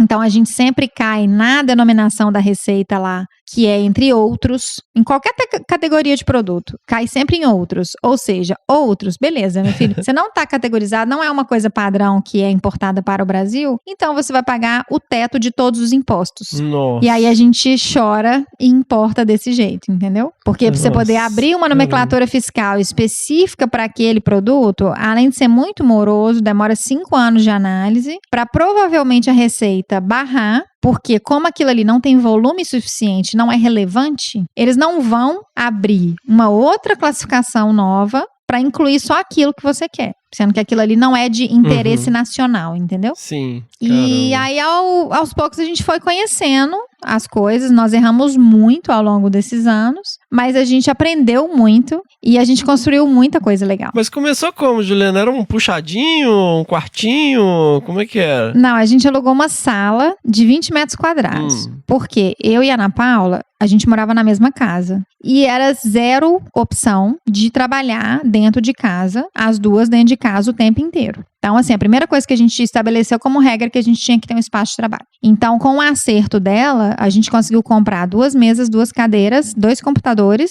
e um armário, num espaço de 20 metros quadrados. E aí ocupou os 20 metros quadrados, não cabe mais nada. Exatamente. E não cabia mais nada. A gente não tinha nem frigobar, a gente foi conseguir ter frigobar 1 ano depois. A gente descia com água de casa, eu descia todos os dias com 6 garrafas de água pra ir trabalhar. Só vocês duas? Só nós duas, e ficamos só as duas mesmo, durante 6 anos praticamente. Nesse meio tempo, aí a gente foi descobrindo transportadora, aí no início o banco não quer nem olhar pra sua cara, então você não consegue crédito de nada, você não consegue capital de giro. Transportadora também não te atende, quando te atende você tem que pagar à vista. Correio não passava lá para recolher mercadoria, a gente que tinha que levar no correio todas as vezes, a gente que embalava. Vocês embalavam, emitia nota, comprava, atendia cliente, fazia faxina, tudo. Negociava com o vendedor, fazia faxina, levava no correio. Fazia todo o processo. Vocês duas? Eu embalo produtos como ninguém, gente. Olha aí. Sério? O crivo que passa lá no escritório é meu. Ju, tá bem embalado? Deixa eu ver. E assim, alguns amigos ajudando. Então assim, quando o volume de coisas começou a aumentar, e às vezes a gente precisava de ajuda para poder embalar, eu pedi a alguns amigos para poder me ajudar lá, pra gente poder conseguir agilizar melhor quando a gente começou a importar e a gente começou a receber um pouco mais de mercadoria. Quando foi em 2014, a gente fez a primeira contratação de um serviço terceirizado, que foi o desenvolvimento desenvolvimento de um sistema, porque nenhum sistema que a gente encontrava atendia a gente, o controle era todo feito por Excel, então era muito vulnerável. Sistema de controle, mercadorias, tudo, fluxo de caixa, tudo era feito em Excel. Então era muito vulnerável, né? Então foi a primeira vez que a gente contratou um serviço terceirizado, porque o resto tudo, literalmente, da faxina à reunião internacional, era a gente que fazia. Teve alguma coisa que mudou o jogo, assim, Juliana? Chegou um pedido, assim, falou, caramba, agora a gente consegue dar um passo adiante. Olha, o que mudou o jogo, assim, foi quando a gente conseguiu reunir com a Bushnell e quando a gente conseguiu a distribuição exclusiva da Bushnell no Brasil. Explica pra minha tia, minha querida tia Leia, lá de Carangola, o que é a Bushnell? Então, a Bushnell é uma marca, tem muitos anos já, ela foi fundada em 1949, que ela trabalha com câmeras trap, que são essas câmeras que a gente instala no campo. Elas são de ativação passiva através de sensor infravermelho e aí elas fazem fotos e vídeos amarradas nas árvores dos bichos que estão ali na floresta. E foi muito engraçado, assim, né? Porque diz que brasileiro não desiste nunca, eu acho que não desiste mesmo, não. Porque eu só consegui alguma atenção da Bushnell porque eu liguei lá todos os dias durante 3 meses. Olha aí! Todos os dias. Aí eu acho que assim, a mesma secretária que me atendia, eu acho que ela já, eu mandava, do mesmo jeito que eu ligava, eu mandava e-mail todos os dias. E aí o único e-mail que eu tinha era o e-mail geral. Não tinha um e-mail específico de setor. Então, eu mandava, assim, pro geral, pra qualquer um que fosse ler. Provavelmente era o primeiro nível de corte ali, que era a parte que a secretária fazia. Aí, depois de 3 meses ligando todos os dias e mandando e-mail todos os dias, eu acho que ela falou assim, gente, eu não aguento mais essa menina ali me ligando aqui. Pelo amor de Deus, não é possível que ela não vai desistir. Aí, eu falei com ela. Aí, a última vez que eu liguei, eu falei assim, olha, eu só queria uma oportunidade pra poder mostrar a minha proposta, só isso. E aí, foi quando eles começaram a dar abertura e aí foram entender o que a gente fazia, o nosso mercado e tal. A primeira vez eles deixaram, a gente fez o pedido direto da fábrica e aí eles autorizaram a gente fazer isso só durante 6 meses. Isso porque no início o nosso fluxo era menor, né? Então a gente fazia um pedido a cada 6 meses. Eu falei, meu Deus, como é que eu vou justificar isso? Eu vou fazer um pedido em 6 meses. Eu sou um peixe, assim, eu sou o cocô do mosquito pra eles. Uma empresa que atua no mundo inteiro. E eu aqui enchendo o saco pra fazer o mínimo, né? Mas aí foi bem legal, porque aí eu fui estreitando relações, aí fui dando uns feedbacks pra eles em relação à forma com que a gente utilizava as câmeras, algumas melhorias que eu acho que eu sugeria. E aí eu fui estreitando as relações até que eu tive a primeira reunião internacional, que eu fui pra Las Vegas, numa conferência lá. E de lá foi quando as coisas deslancharam mesmo. Olha aí, sensacional. E eu acho que esse foi, assim, o divisor de águas, assim, sabe? Mas isso ainda, vocês ainda ocupavam o escritório de 20 metros quadrados? 20 metros quadrados, e quando começava a chegar mercadoria para poder estocar, ou mercadoria que a gente ia despachar uma semana depois só, eu basicamente não tinha nem lugar de trabalhar, porque ficava tudo ocupado. Olha. Tudo ocupado. A gente tinha, assim, que desviar de caixa, desviar de produto embalado, às vezes arrastar umas coisas por corredor para conseguir embalar outras, porque não cabia, entendeu? No mesmo espaço não tava dando mais. E aí teve um caso muito engraçado até. A gente teve um pedido enorme de Sherman não, de Live Trap.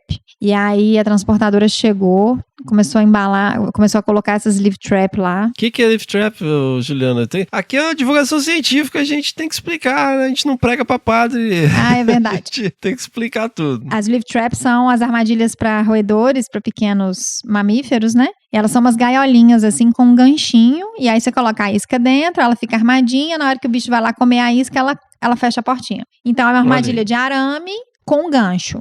Aí, era um pedido de mais de 200, assim. E aí, começaram a empilhar na frente da minha mesa. Aí, eu tô assim, Ana Paula, fala pra empilhar isso dividido, porque isso aí não vai dar conta. Essa armadilha não é reta. Isso aí vai acabar caindo. Ela, não dá nada não, Juliana. Só tem esse espaço aqui, vai ser aqui que vai ser empilhado mesmo. Eu falei, então tá. Aí começaram a empilhar. Na hora que o cara foi embora, bateu a porta, eu olhei assim, eu só vi o negócio balançando assim, ó. Aqui a pilha de armadilha na minha frente, só balançando assim. Eu olhei pra Ana Paula e falei, Ana Paula, essa merda vai cair. Aí ela tá assim, não vai não. Eu falei assim, vai cair. Aí na hora que eu falei isso, vai cair, choveu de armadilha em cima de mim, assim, ó. Aí eu só abaixei e enfiei debaixo da mesa. Aí eu abaixei e enfiei debaixo da mesa, aí de repente ela veio correndo, Juliana, pelo amor de Deus, tá tudo bem, tá tudo bem. Eu falei assim, eu falei que essa merda ia cair. Aí eu falei assim, Ana Paula, tira um pouco de armadilha de cima aqui pra eu poder conseguir sair debaixo da mesa. Aí na hora que eu fui sair debaixo da mesa, um gancho tinha enfiado nas minhas costas, tava sangrando. Nossa. E aí essa marca eu tenho, entendeu? Nas costas. Furou minha blusa. Meu. Aí era esse tipo de coisa, assim, que a gente passava. Mas à medida que a gente foi crescendo e que a gente foi amadurecendo, a gente criou coragem, né? Porque toda vez que você dá um passo a mais, é um risco assumido, né? E Sim. se esse passo não for muito bem pensado, como pequena empresa, você pode simplesmente falir. Sim. Aí depois de 6 anos que a gente foi contratar a primeira vez uma pessoa para poder ajudar a gente a embalar as coisas. Então, em 2016 é que a gente teve a primeira contratação mesmo para dentro do escritório. Aí eu dividi a minha mesa com o Paulo. Então, assim, já não tinha mais espaço e a gente dividia a mesma mesa. Mas aí ali a gente ficou menos de um ano depois que ele entrou e a gente mudou para um outro escritório. E aí, nesse escritório que a gente achou que a gente ia ficar 5 anos, a gente ficou em 2 anos. 2 anos já estava cheio de novo. E aí que a gente mudou para o escritório que a gente está hoje. E as coisas foram evoluindo, assim, a gente sempre buscando inovar, trazer solução. Eu nunca pensei que eu fosse ter uma empresa na vida, né? Que eu nunca pensei que eu fosse trabalhar junto com a minha irmã, que a gente era de áreas totalmente diferentes. E a gente vê o quanto que uma empresa, ela tem uma interdisciplinaridade maravilhosa, o quanto que cada setor contribui. E o meu sonho sempre foi trazer soluções e trazer coisas para poder melhorar o dia a dia de quem trabalha com pesquisa de conservação da biodiversidade. Uhum. E eu, com essa minha inquietude, com essa minha facilidade de ter essa visão sistêmica das coisas, consegui evoluir isso ali dentro do escritório, dentro dos projetos que a gente tinha, sempre amparado muito por essa questão financeira, fiscal, que vinha dessa bagagem da Ana Paula. E eu falo assim, meu maior sonho era poder contribuir ativamente com conservação de biodiversidade, porque eu já não fazia mais isso enquanto bióloga pesquisadora, né? E eu falo que hoje eu tenho esse sonho realizado porque a LOG, ela consegue apoiar projetos de conservação. Fantástico, fantástico. Muito feliz, assim. Como que você conseguiu esse início, assim? Porque é sempre uma transição, assim, apesar de ser uma coisa contínua, né, Juliana? Como que foi o primeiro projeto que vocês se envolveram, assim? De apoiar? De apoiar. Então, o primeiro projeto que a gente apoiou, na verdade, foi uma pesquisa de mestrado. Eu não me esqueço, foi do Rafael Laurindo. Ele mandou um e-mail pra gente, a gente nem fazia divulgação nem nada, porque até então, na minha doce ilusão de quem nunca teve uma empresa, a gente pensava que a gente ia conseguir destinar 3% do faturamento anual para fazer uma poupança, para comprar uma área para virar uma unidade de conservação e a gente ter uma unidade de conservação. Só que na hora que a gente vai ver, o buraco é mais embaixo e na hora que a gente vai ver o nosso lucro muito baixo, porque senão a gente não consegue disponibilizar os produtos para as pessoas comprarem, porque é um setor que não tem muito investimento, não tem muito recurso. Então, assim, isso aí foi por água abaixo. Eu falei assim, não, mas para mim não faz sentido ter isso aqui se eu não puder contribuir ativamente para a conservação. Então, o que a gente puder apoiar com o produto, a gente vai apoiar, já que a gente não consegue juntar esse dinheiro para poder fazer isso. E aí foi quando o Rafael Laurindo, que trabalha com morcego, que é do sul de Minas, mandou a primeira vez um e-mail pra gente, falando que ele estava com um projeto de mestrado e que ele estava precisando de um material para poder desenvolver a pesquisa dele, que ele estava sem verba, sem financiamento para desenvolver. E aí foi a primeira vez que a gente ajudou. E desde então, a gente recebe pedidos, à medida que a gente vai recebendo, né, depois chegou um volume muito grande de pedidos, assim, com o tempo, as pessoas começaram a solicitar cada vez mais e a gente teve que criar critérios de seleção, assim, para poder conseguir apoiar esses projetos, tanto projetos acadêmicos quanto iniciativas de ONGs, de institutos de pesquisa para a conservação da biodiversidade. De podcasts. Podcasts, né? Um podcast maravilhoso aí, que eu não sei qual que é o nome. Olha aí. E hoje, assim, quem é a Juliana? A Juliana é uma pessoa que é apaixonada com o que faz, que eu tenho brilho nos olhos, assim, de chegar e pensar em tudo que a gente faz e ainda tem potencial para fazer para a conservação da biodiversidade. A Juliana, como diria Ana Paula, quem conhece nós duas, né? E eu falo muito dela porque é minha sócia, minha irmã e minha amiga. Então é a pessoa que eu falo que eu divido tudo com ela, menos a calcinha e o marido, entendeu? Ela, à primeira vista, é mais brava do que eu. Porque eu sou um pouco mais tranquila, ela é bem acelerada e ela fala as coisas na lata. Mas a gente brinca que ela é o pincher que só late, mas na verdade quem morde sou eu, sabe? Olha! Então eu carrego esse estereótipo, assim, sabe? Mas assim, eu sou uma pessoa muito sonhadora. Então, quando alguém chega e me pergunta, Juliana, qual que é o seu maior sonho? Eu falo, dessa encarnação ou das outras 5 que eu ainda tenho que vir pra realizar todos? Porque eu tenho muita vontade de fazer muitas coisas. É lógico que a gente tem que ter critério e seleção para poder saber o que é que vai fazer assim, mas eu sou uma pessoa muito entusiasmada com tudo que eu faço e por isso que eu sempre procurei, desde essa experiência que eu tive do hospital, que eu acho que foi de fato um divisor de águas na minha vida, de fazer tudo que faz sentido. E quando para de fazer sentido, é um caminho que eu começo a repensar. Tanto que quando a gente começou a contratar as primeiras pessoas, foi quando para mim começou a parar de fazer sentido o escritório. Porque eu tava só no trabalho burocrático, eu tava ali só resolvendo tudo, não conseguia nem pensar em tirar férias, porque só de eu pensar em passar uma semana fora e voltar e saber que tinha 1.200 e-mails na minha caixa de entrada, eu já ficava estressada e não conseguia nem pensar que eu queria sair. Então, assim, eu tava num looping e eu desenvolvi bruxismo depois que eu parei de ir pro mato. Então, eu fiquei ficando muito tempo na frente do computador, resolvendo muita coisa burocrática, assim, e com um potencial de criação muito grande que tava ficando retido ali. E aí foi quando a gente sentou, teve uma conversa séria e pensamos, eu virei e falei com ela, falei assim, isso aqui pra mim não tá fazendo mais sentido, porque se for pra continuar fazendo só isso daqui, pra mim, eu vou perder o prazer de fazer isso daqui. Se eu não puder criar, se eu não puder desenvolver ideias, pra mim não faz sentido. E aí foi quando a gente resolveu começar a contratar as pessoas pra poder ajudar, pra que a gente pudesse alavancar esse potencial, muito com a ajuda do Lucas, que foi uma pessoa maravilhosa que entrou na nossa vida, um desenvolvedor que ajudou a gente muito e com uma cabeça muito aberta, que eu amo de paixão, que é como se fosse um irmão pra mim. E o Paulo Vinícius também, e assim, sempre dando gás e ajudando a gente em tudo, porque no início, quando você contrata as primeiras pessoas, todo mundo faz de tudo um pouco. E lá no escritório nunca pôde ter frescura, entendeu? Não, eu não faço isso. Não, assim, se precisar fazer desde a faxina na reunião internacional, você vai ter que fazer, entendeu? E aí depois que as coisas foram tomando corpo. Então, a Juliana de hoje, assim, é uma pessoa que eu falo que eu posso morrer amanhã, que eu morro muito feliz com parte de tudo que eu tive vontade de fazer na vida, eu consegui fazer, eu consegui realizar. É uma pessoa que, apesar de ser a que morde, é a que é denominada Madre Teresa de Calcutá, porque eu sempre quero ajudar todo mundo. E que às vezes eu tiro do meu pra poder ajudar alguém. Uma pessoa que é bem criteriosa, então assim... Uma outra coisa que eu carrego também, assim, se passou pelo crivo da Juliana, vai de olho fechado, porque tá tudo certo.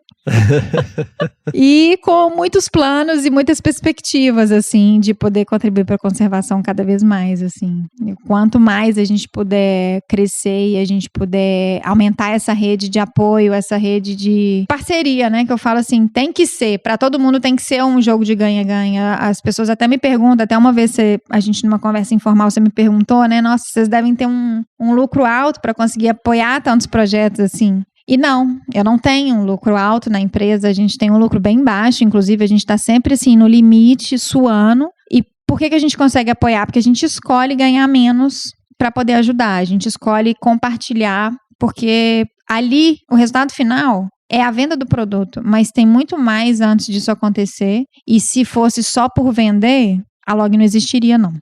Então, assim, com muitos ideais, uma pessoa que, às vezes, eu falo que parece que eu vivo num mundo cor-de-rosa, porque eu escolho só enxergar essa cor, entendeu? Então, o que é problema, às vezes eu ressignifico, construo outra coisa, e às vezes o que bate e deixa a gente pra baixo, a gente repensa e vê o que a gente tem que aprender com aquilo, e vamos respirar de novo, e vamos dar um gás e vamos fazer acontecer. Então, preciso de muita energia todos os dias também, e que às vezes eu falo assim, que não é fácil, mas que é possível quando você trabalha com uma coisa que te faz os olhos brilharem, assim. Sensacional! E Juliana, as pessoas às vezes me perguntam, por que você não chama fulano, por que você não chama ciclano, por que você não chama não sei quem, porque que não sei o que, fulano de tal, tem 1 zilhão de seguidores e vai ajudar a visibilidade do podcast, biriri, bororó. E assim, eu só tenho um critério para convidar as pessoas pro podcast, que é eu ter um real interesse no que a pessoa tem a dizer, porque aí a coisa flui e isso transparece.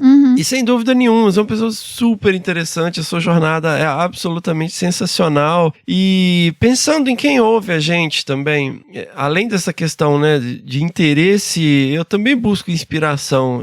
E às vezes eu acho que o Desabraçando Árvores é um projeto extremamente egoísta nesse sentido, porque eu tô sempre, né, é uma desculpa que eu tenho para conversar com pessoas que eu adoraria conhecer, né? E aí eu tenho essa oportunidade de fazer todo tipo de pergunta de pessoas que eu acho extremamente interessantes. Se fosse egoísta, você não iria compartilhar com tantas pessoas.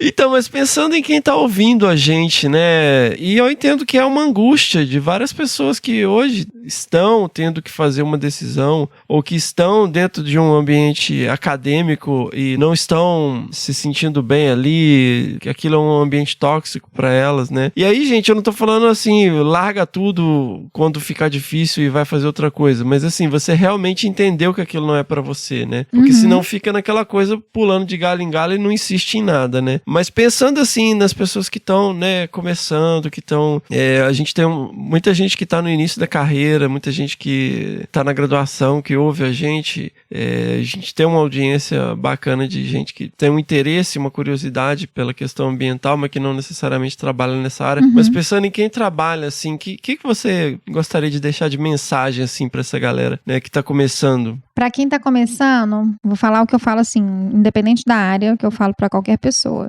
Procure fazer algo que te preencha, que faça sentido pra você. Porque a gente sempre vai ter uma dinâmica entre altos e baixos na vida. E o que vai te segurar naquela escolha que você fez quando você tá na fase de baixo é a dedicação que você ainda consegue ter, porque você ainda acredita naquilo que você faz.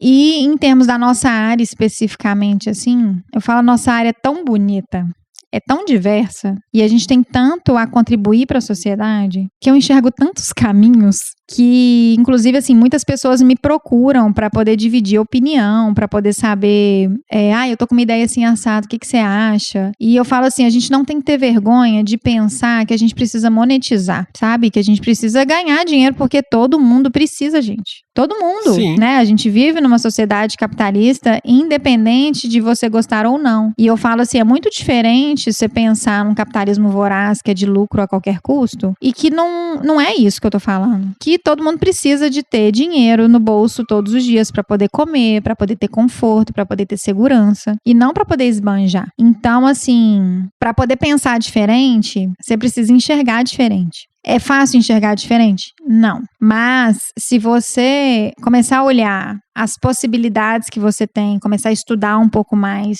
começar a ver como que é que aquilo ali, qual que é a entrega que eu consigo fazer para a sociedade daquilo ali, com certeza a sua visão vai começar a mudar, sabe? E pensar que assim, não só, né, porque eu falo assim, ser empreendedor no Brasil é muito difícil. Dá vontade de fechar a empresa todos os dias, por conta de tudo, toda a dinâmica que acontece, toda a tributação que tem, e se enxergando tanta corrupção com tantas pessoas e nada acontecendo com essas pessoas. Mas de fato sempre dedique o seu melhor. E se você escolher fazer algo para você, que você tem a sua própria empresa, não fique na ilusão de que você vai trabalhar menos. Pelo contrário. Quem está na linha de frente, quem é o dono, quem é o CPF que responde por aquele CNPJ é a pessoa que mais vai trabalhar. É a pessoa que vai levar a preocupação para casa todos os dias. Então, não procura o caminho mais fácil, procura o caminho que faz sentido. E eu falo, se você gosta do que você faz e você é competente no que você faz, sempre vai ter vaga no mercado de trabalho. Sempre. E eu falo isso assim, categoricamente, sem pausar. Porque eu vejo lá no escritório, a gente tem setores diferentes. A gente tem administrativo, a gente tem financeiro, a gente tem comercial, a gente tem técnico, a gente tem de produção. Eu tenho muita dificuldade de encontrar as pessoas certas para trabalhar em cada setor. Isso não é só a questão da biologia. E eu falo, não tem nada mais prazeroso do que eu ter uma pessoa feliz e dedicada ali dentro, que está trabalhando e se empenhando junto com todo mundo para poder construir uma história junto. Então, se você se propor a ser bom no que você faz, a ser proativo e ter disposição para poder resolver as coisas, independente se não for só a sua responsabilidade, você vai ter trabalho em qualquer lugar que você for. Sensacional, Juliana. Poxa, galera, é isso aí. Vamos levantar, vamos trabalhar e correr atrás.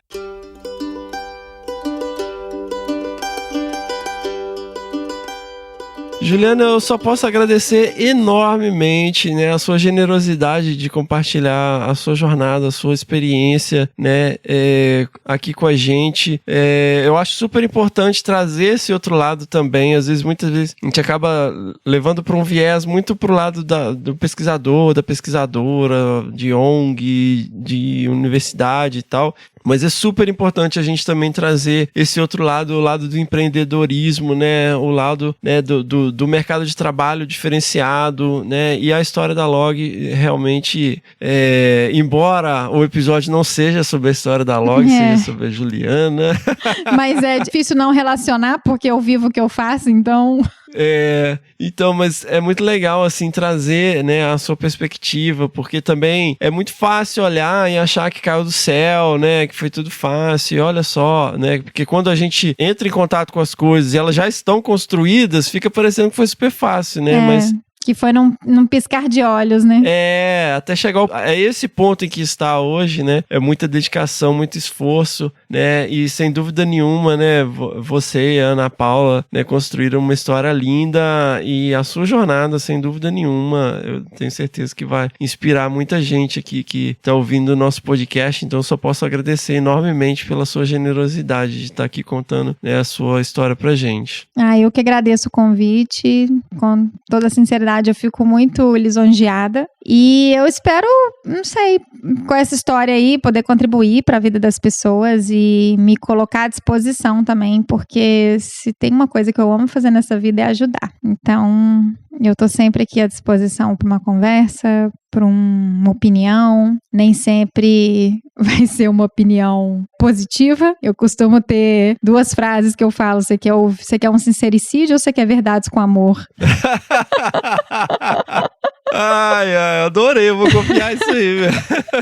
Então, quem chega pra conversar comigo e sabe que, independente da perspectiva, né, se é do íntimo, se é as pessoas que eu me relaciono intimamente, se é as pessoas que eu me relaciono profissionalmente, se é as pessoas que eu tenho amizade, o que for. Sempre, geralmente, quando chega uma conversa, Ju, queria saber sua opinião sobre isso. Eu falo, calma, você quer um sincericídio ou você quer verdades com amor? Porque a gente tem 2 maneiras de colocar a nossa opinião sempre, né? Muito bom, muito bom. Obrigadão, Juliana. Vamos que vamos, estamos sempre aqui. Eu que te agradeço. Obrigadão mesmo, viu?